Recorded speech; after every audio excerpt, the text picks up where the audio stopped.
क्या है कि इन्वेस्टमेंट टू बी मेड कहता है, information returns to be furnished to registrar, जो भी आप इन्वेस्टमेंट मेड करेंगे तो उसके मुताबिक रजिस्ट्रार को आप बताएंगे। आप जो रजिस्ट्रार ऑफ कंपनीज है, इसको रजिस्ट्रार ऑफ कंपनीज नहीं कहते, रजिस्ट्रार ऑफ मुदारबा कहते हैं, या कंपनी से गलती से टाइप हो गया। Business to be undertaken, section 6 कहता है जो भी आपने इन्वेस्टमेंट की है और जो इन्फॉर्मेशन और रिटर्न्स हैं वो आप रजिस्ट्रार को बताएं। बिजनेस जो आप कर रहे हैं वो बताएं क्या बिजनेस कर रहे हैं। और restriction on transfer of share by promoters, sponsor, person holding controlling interest, और जो जिन मालिकान ने जो पैसा लगाया हुआ है इस मुदारबा कंपनी में, तो उनके ऊपर कुछ रिस्ट्रिक्शंस हैं। वो प्रमोटर्स पे भी है, स्पॉन्सर्स पे भी है, और पर्सन जो है जो होल्डिंग सब्सटेंशियल कंट्रोल, मतलब जो 10% से ज़्यादा शेयर होल्डर रखते हैं कंपनी के अंदर। ये मैं आपको कई दफ़ा बता चुका हूँ। तो इनके नाम है अलग अलग, होल्डिंग कंट्रोलिंग इंटरेस्ट कहते हैं, सब्सटेंशियल शेयर होल्डर भी कहते हैं, और उनको बेनिफिशियरी ओनर भी कहते हैं 10% वालों को।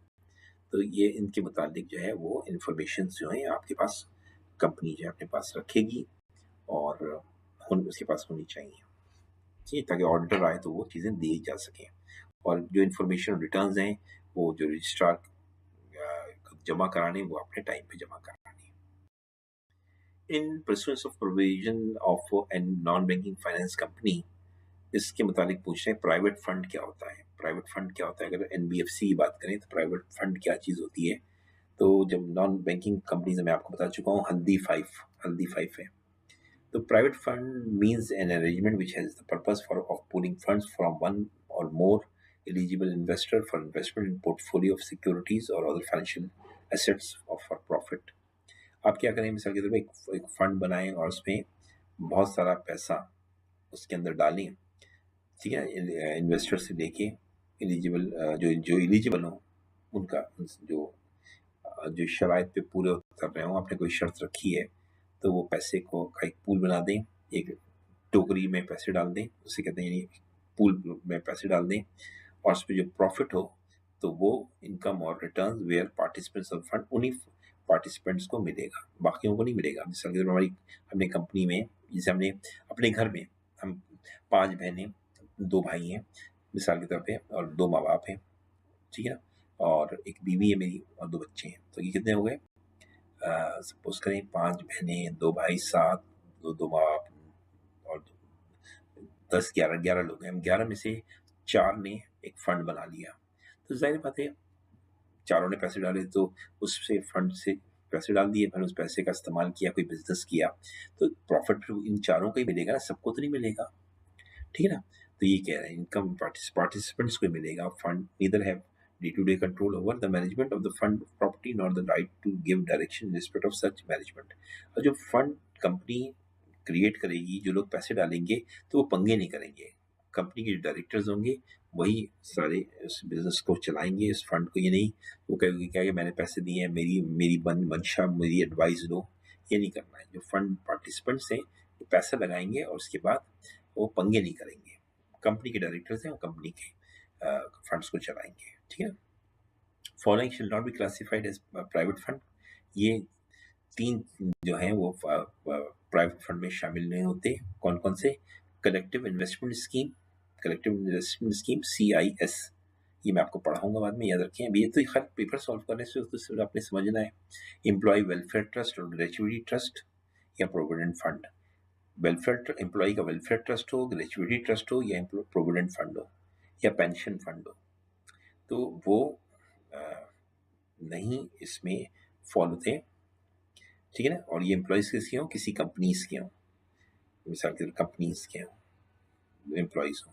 अब आप कहें किसी फर्म के एम्प्लॉयज़ हैं या किसी कंपनीज, आपको पता है private company, single member company, listed company, unlisted company के मुलाजिमों के लिए अपने कोई ट्रस्ट, वेलफेयर ट्रस्ट बनाई है, ग्रेजुएटी ट्रस्ट बनाया है, या प्रोविडेंट फंड बनाया है, पेंशन फंड बनाया है, तो वो उसमें शामिल नहीं होते हैं। या any such pool of fund which is separately regulated by commission और which is already establish under any other law.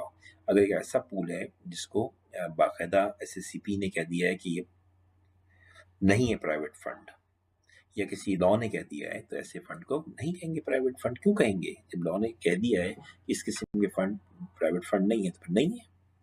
ठीक है ना? 3 तो मैंने 2 तो आपको बता दिए। कलेक्टिव इन्वेस्टमेंट स्कीम, इसको लॉ ने मना किया है, तो ये नहीं है। एम्प्लॉय का वेलफेयर ट्रस्ट है, ग्रेजुएटी ट्रस्ट है, एम्प्लॉय प्रोविडेंट फंड है, एम्प्लॉय पेंशन है, ये भी नहीं है, लॉ ने मना कर दिए दोनों। बाकी तीसरी में कहा है कि अगर इन फ्यूचर कोई लॉ कह दे, तो आप उसको फिर प्राइवेट फंड नहीं कहेंगे। समझ में आ गया? ये जब एनबीएफसी पढ़ेंगे ना थोड़ा बहुत, तो समझ में आएगा। लेकिन अभी तो फिलहाल इस सवाल को समझ लें थोड़ा सा।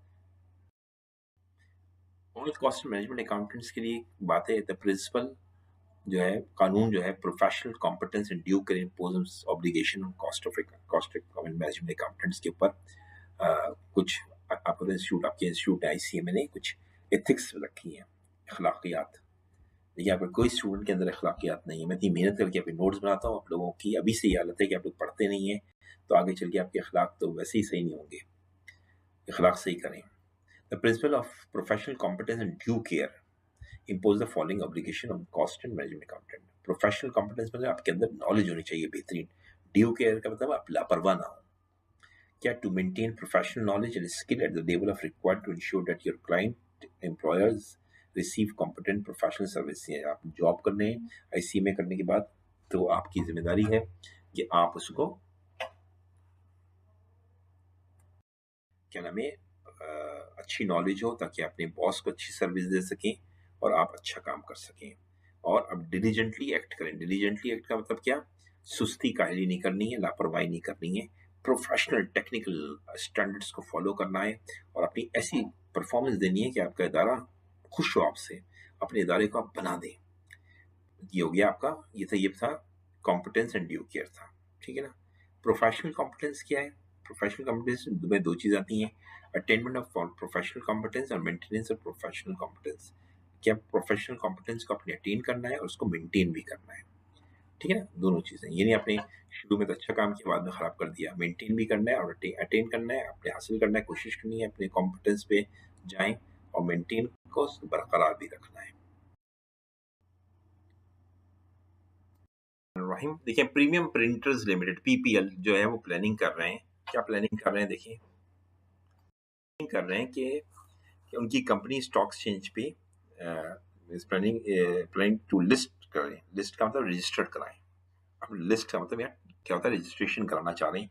एक कंपनी आपकी पब्लिक लिमिटेड कंपनी है, लेकिन आपकी अनलिस्टेड है, आप उसको लिस्ट कराना चाह रहे हैं।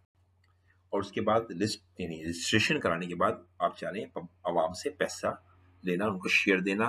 पैसे दो मालिक बनो, पैसे दो मालिक बनो। इनका post issue paid up capital है पीपीएल का 900 मिलियन। ये सवाल आ चुका है पिछले, देखिएगा, वही वही कॉपी कर दिया।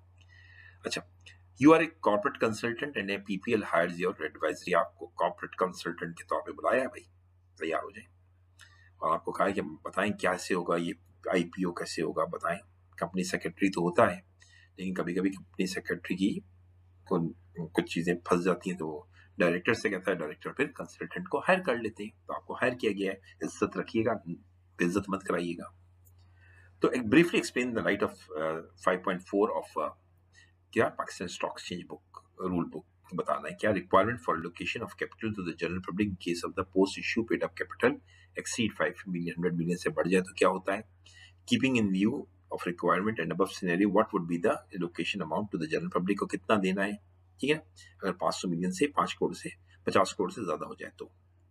The subsequent requirement of the time period and quantum to enhance the public share holding after IPO. ये आपको मालूम है कि मैंने ये पिछली पूरा सवाल छाप दिया है। In the case of post issue capital जो 500 मिलियन से ज्यादा है, तो एलोकेशन जो जनरल पब्लिक को होगी जो वो कितनी होगी? 125 मिलियन या 12.5%। 12.5% निकालेंगे 500 का, तो वो तो आपको पता है कम ही आएगा, तो 125 मिलियन ही होगी। और अगर ये 500 मिलियन से 900 मिलियन का निकाल के देखिएगा, अगर 12.5% अगर ज्यादा आ जाए, तो फिर 125 को छोड़ दीजिएगा, वही दीजिएगा। ठीक है ना? तो आप कैलकुलेट करके निकाल लीजिएगा। तो विच एवर इज हायर कह रहा है। फिर कह रहा है कि post in the above scenario the post issue capital PPL will not exceed 900 million. 12.5% of 900 million क्या आंसर आएगा? 112 आ रहा है। तो खुद ही कैलकुलेशन कर दी, देखिए 112 5 million which is less than 125 million, जो कि 125 मिलियन से कम है। तो 125 मिलियन आवाम को आपको देना पड़ेगा, ठीक है ना। और बीपीएल को आइंदा 4 सालों के अंदर विद इन 25% जो है वो जनरल पब्लिक आवाम की होल्डिंग को शेयर्स बढ़ाने पड़ेंगे, उन्हें शेयर्स और इशू करने पड़ेंगे ताकि उनकी कैपिटल बढ़ जाए, ठीक है। 4 साल के अंदर 25% शेयर उनको और देने हैं आपने, तो शेयर इशू करेंगे आप यकीन। ये सवाल नहीं, सेम रिपीट किया है मेरे 2019 का फरवरी का पेपर देखिएगा, यही है। इन case of post issue capital, ये मैंने आपको बता दिया है, अभी समझा दिया है, 3 बातें क्लियर हो गई हैं, कोई समझ।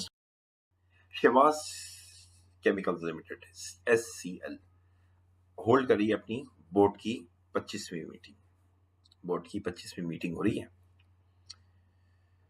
तो है ना, 3-4 साल अगर किसी को कंपनी को बने हुए हो जाए तो उसकी मीटिंग हर साल जो होती है मीटिंग, वो कम से कम 4 मीटिंग तो करनी होती है। तो अब हर साल 4 मीटिंग करेंगे तो कितनी मीटिंग हो जाएंगी। कभी कभी ऐसा हो सकता है आप एक साल में 25 मीटिंग कर लें, काम पे डिपेंड करता है। कोरोना था, मीटिंग ही नहीं हो रही थी। अब तो खैर ऑनलाइन मीटिंग अलाउड है ना, मीटिंग हो सकती है, डायरेक्टरी मीटिंग ऑनलाइन हो सकती है, कोई मसला नहीं है।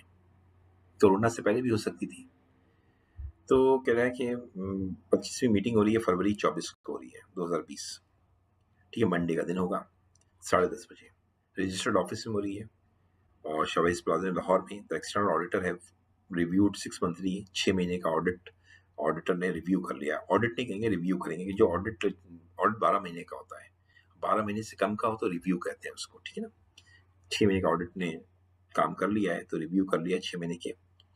Financial statement of the company for the period of 31st December 2019, and the audit committee of the company has recommended the same for the consideration and approval of the board that in pursuance of the listed companies 2019। Last BOD boards meeting हुई थी नवंबर 25 2019 को हुई थी। तो नवंबर 25 2019 की meeting में जो भी तय हुआ था उस नई मीटिंग में आपको पता है रखा जाएगा। प्रीवियस मीटिंग का रेफरेंस जरूर दिया जाता है नई मीटिंग में, याद रखिएगा। तो पिछले मीटिंग में मैंने आपको ये बताया था, तो आपसे कह रहा है वो ड्राफ्ट बनाया, आपको पता है पूरा ड्राफ्ट आपको याद है, वैसे ही बनाना है जैसे वही है। Notice of the board of directors meeting, अगर मेंबर की मीटिंग होती है तो notice of the member meeting कर देते। AGM होती है या EOGM मालिकों की मीटिंग होती है, वो आपको सिखाऊंगा मैं, लेकिन नॉर्मली सवाल बोर्ड की मीटिंग पे आता है तो यही छाप देना है।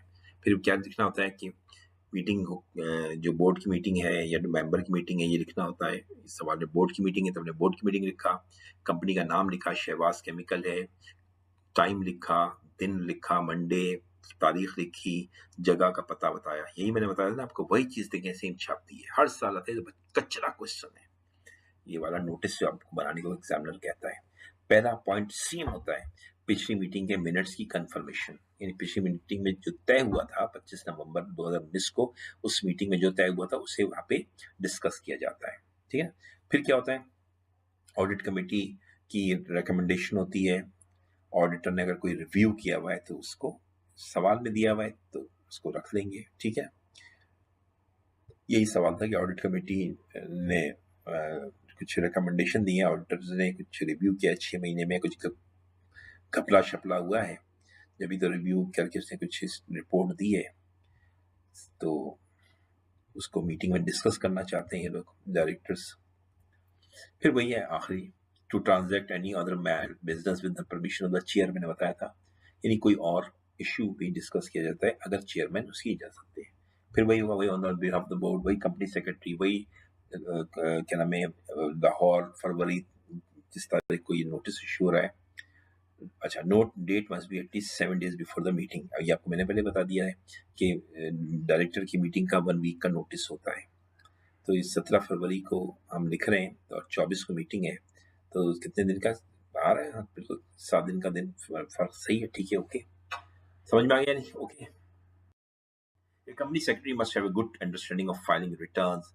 जो आपको आजकल तो सर्विस आ रही है ना, अपने सारे रिटर्न जमा कराने होते हैं, जो मैं आपको बस सिखाऊंगा लेकिन आपके सिलेबस में नहीं है, कि जो आपको रिटर्न जमा कराने होते हैं, इन्फॉर्मेशन देनी होती है SCP को, वो आपको आनी चाहिए, वो होना चाहिए फिर कोर्स के अंदर। पहले तो था, आप पता नहीं ये लोग ICM वाले कराते नहीं कराते। आपका एक कोर्स है मेरे ख्याल में आगे चल के आएगा, जिसमें आपको ऑनलाइन ट्रेनिंग कराई जाएगी। मैं आपको इसकी वीडियो बना दूंगा ऑनलाइन की, आपको मजा आएगा, फिर आप लोग खुद देख लीजिएगा, कोर्स से पहले ही सीख जाइएगा।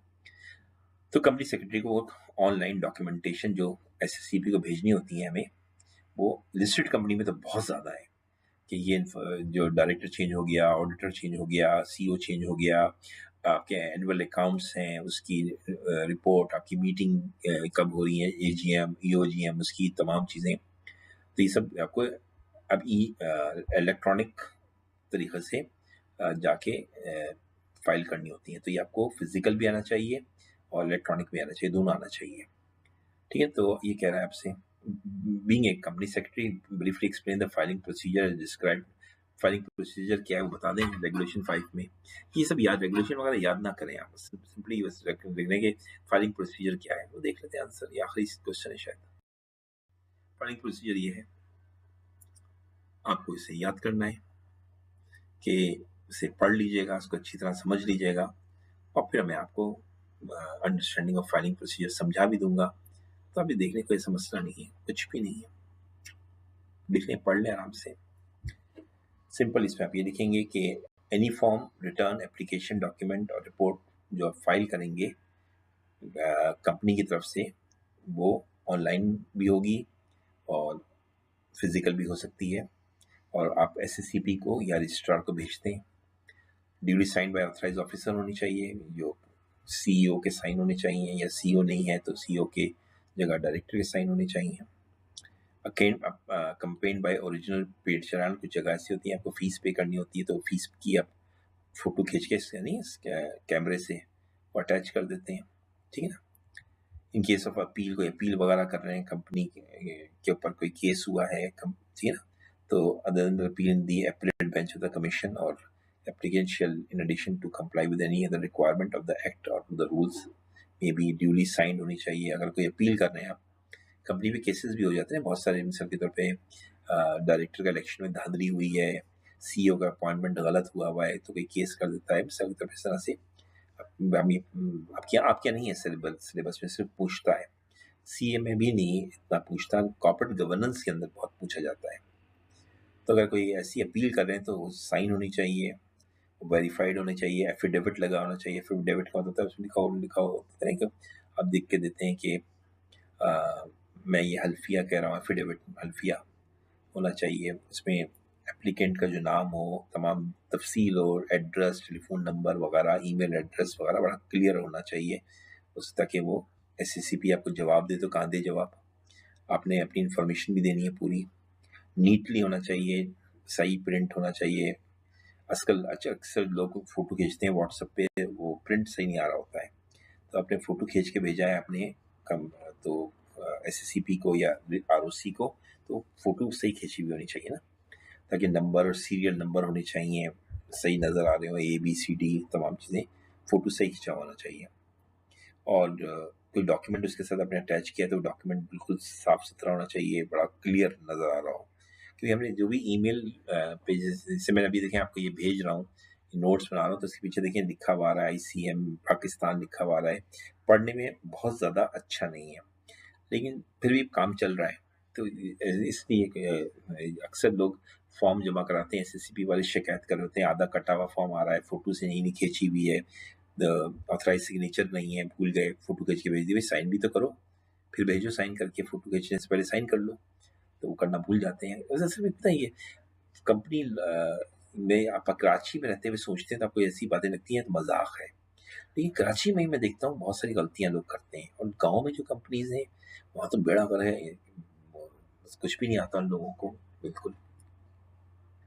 ठीक है ना, तो ये है फाइलिंग प्रोसीजर आपको आना चाहिए। तो आप कराची वाले, आपको ये सब चीज़ें समझ में आती हैं, इसमें तो कोई, आप सिंपल लिखेंगे कि भाई साइन होना चाहिए ऑथराइज ऑफिसर का, आम आदमी का नहीं, ऑथराइज ऑफिसर का साइन होना चाहिए, जो कंपनी में सीईओ है या डायरेक्टर है। अगर कोई पेमेंट किया आपने एसएससीपी को, तो उसकी पेमेंट की कॉपी लगाएं, ठीक है ना, प्रॉपर।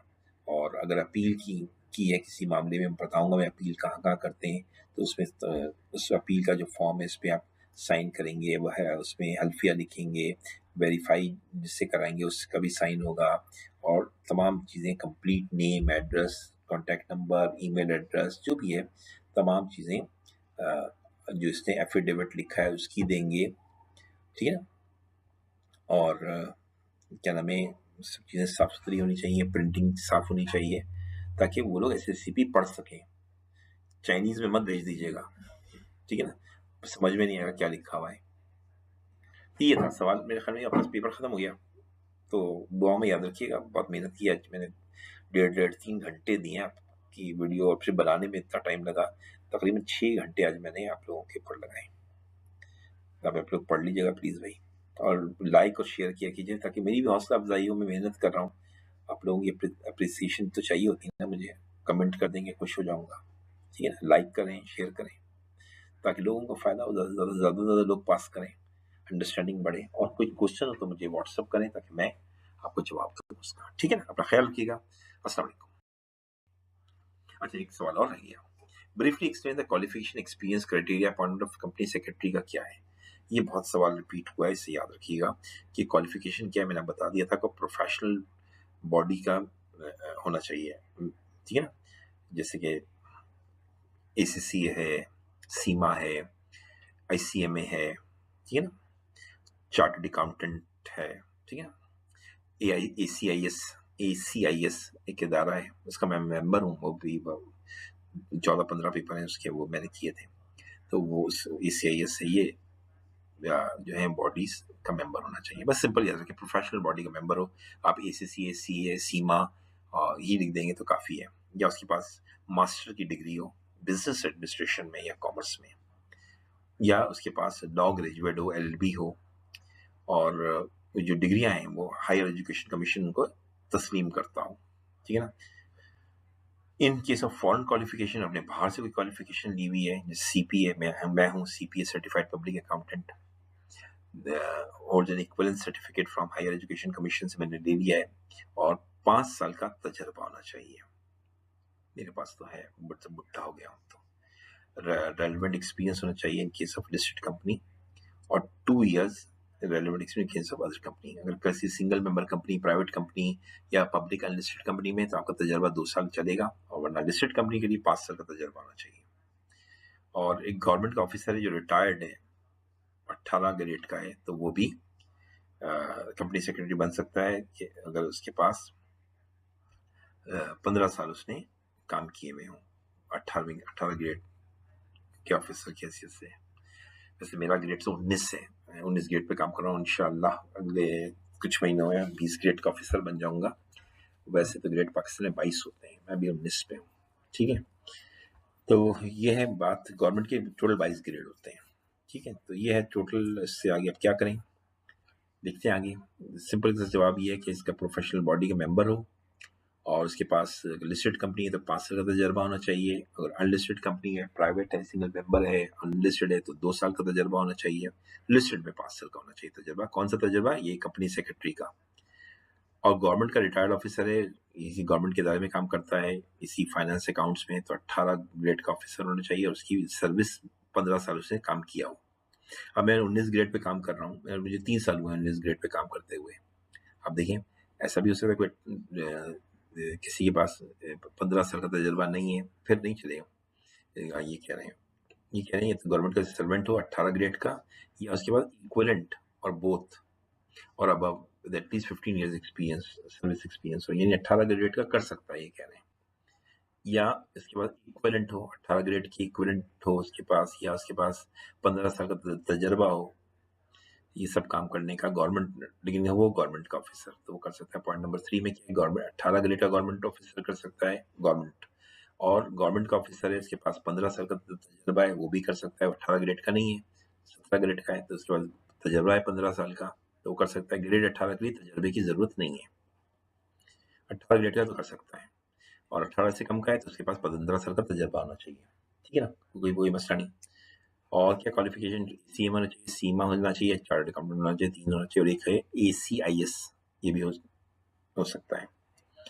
और क्या है इसके पास, अगर एमबीए की डिग्री है, अगर एमबीए की डिग्री है तो वो भी कर सकता है, लेकिन उसको एमबीए मार्केटिंग में नहीं होना चाहिए, कॉमर्स में होना चाहिए, या फाइनेंस में होना चाहिए, या बिजनेस में होना चाहिए। मास्टर डिग्री एमकॉम है, जैसे एमकॉम मार्केटिंग में भी होता है, तो मार्केटिंग वाला नहीं चलेगा, एमबीए एमकॉम, ठीक है ना, एमएस है, ये सब बिजनेस एडमिनिस्ट्रेशन कॉमर्स के होने चाहिए। और एलएलबी भी कर सकते हैं, एलएलबी वाले खुश हो जाएं कि एलएलबी को भी अलाउड किया हुआ है, ठीक है ना। और बस यही है, देख लेते हैं कि खत्म हो गया। आप अपना ख्याल रखिए। अस्सलाम वालेकुम।